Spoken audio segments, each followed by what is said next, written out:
இந்த மிஸ்டேக்கை மட்டும் பண்ணிடாதீங்க.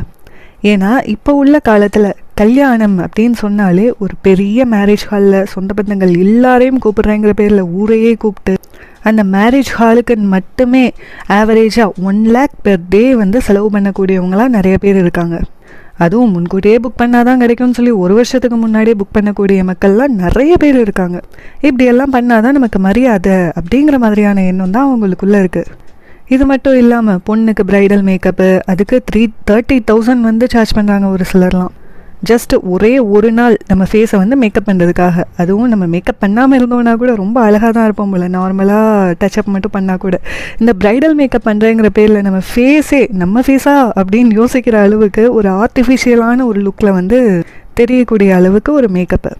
வெள்ளையாக இருக்கிறது தான் அழகு அப்படின்னு யார் சொன்னா? கருப்பாக இருந்தாலும் சரி, குள்ளமாக இருந்தாலும் சரி, ஹைட்டாக இருந்தாலும் சரி, நமக்கு நாம தான் அழகு. ஃபஸ்ட்டு வந்து நம்ம செல்ஃப் லவ் பண்ணுறதுக்கு கற்றுக்கணும். இந்த ப்ரைடல் மேக்கப் மட்டும் இல்லாமல் அடுத்து மெஹந்திங்கிற பேரில் 15,000 ரூபாய் அப்படிங்கிற மாதிரி வந்து ஸ்பெண்ட் பண்ணுறாங்க. குறைஞ்சது நான் சொல்லியிருக்கேன் ப்ரைடல் மெஹந்திக்கு. அது ஒரு 1 வீக்கில் போயிடும். அதுக்கு போய் 15,000 ஸ்பெண்ட் பண்ணணுமா? அதை யோசிக்கணும்.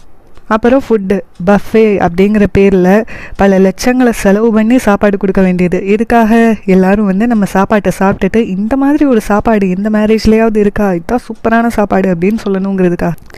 ஆனால் ரியாலிட்டியில் அப்படியா இருக்குது? எந்த சாப்பாடு நல்லா இல்லையோ அதை மட்டும் குறை சொல்லக்கூடிய மக்கள் தான் கண்டிப்பாக நிறைய பேர் இருக்க தான் செய்வாங்க. இதில் மக்கள்கிட்ட இருந்து வரக்கூடிய குறைகள் மட்டும் இல்லாமல் ஃபுட் வேஸ்ட் ஆகுறதுமே ரொம்ப ரொம்ப அதிகமாக நடக்குது.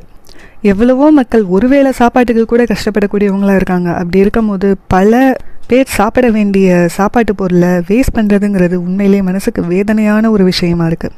அது மட்டும் இல்லாமல் வரக்கூடிய கெஸ்ட்டுக்கெல்லாம் ரூம் புக் பண்ணுறது, அதுக்கு குறைஞ்சது ஒரு 1,000 ரூபாய் per day per room அப்படின்னு சொல்லி கூட வச்சுக்கலாம். அதை கூட அவங்கள பே பண்ண விட வேணாம் அப்படின்னு சொல்லிட்டு நம்மளே அதுக்கும் பே பண்ணிடுறோம். அப்போயும் கெஸ்டெல்லாம் சாட்டிஸ்ஃபை ஆவாங்களா? இந்த ரூமில் பாத்ரூம் சரியில்லை, தண்ணி சரியாக வர மாட்டேங்குது, ஹீட்டர் ஒர்க் ஆகலை, இந்த மாதிரி ஏதாவது குறைய சொல்லக்கூடிய கெஸ்ட்ஸும் இருக்க தான் செய்வாங்க. நான் எல்லாரையும் சொல்லலை, ஆனால் ஒரு சில கெஸ்ட்ஸ் இருக்க தான் செய்வாங்க.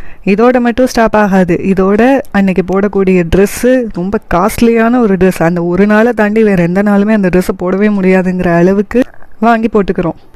சரி, அந்த மேரேஜ் ஃபங்க்ஷன் வந்து ஒரு நாளோடையாவது முடிஞ்சிருதா அந்த செலிப்ரேஷன் அப்படின்னு சொல்லி பார்த்தா அதுவும் கிடையாது. முன்னாடி நாள் மெஹந்தி ஃபங்க்ஷனு, அடுத்த நாள் மாப்பிள்ளை வீட்டு விருந்து, அதுக்கு அடுத்த நாள் பொண்ணு வீட்டு விருந்து அப்படின்னு சொல்லி எக்ஸ்டெண்ட் ஆகிக்கிட்டே போகுது. இதெல்லாம் என்ன காரணத்துக்காக அப்படின்னு சொல்லி பார்த்தா மக்கள் மத்தியில் அவங்களுக்கு ஒரு சாட்டிஸ்ஃபேக்ஷனை க்ரியேட் பண்ணணும் அப்படிங்கிற காரணத்துக்காக தான். பட் நீங்கள் சொல்லுங்கள், உண்மையிலேயே அவங்கெல்லாம் சாட்டிஸ்ஃபை ஆவாங்களா? டெஃபினட்டாக மாட்டாங்க. யாராலையுமே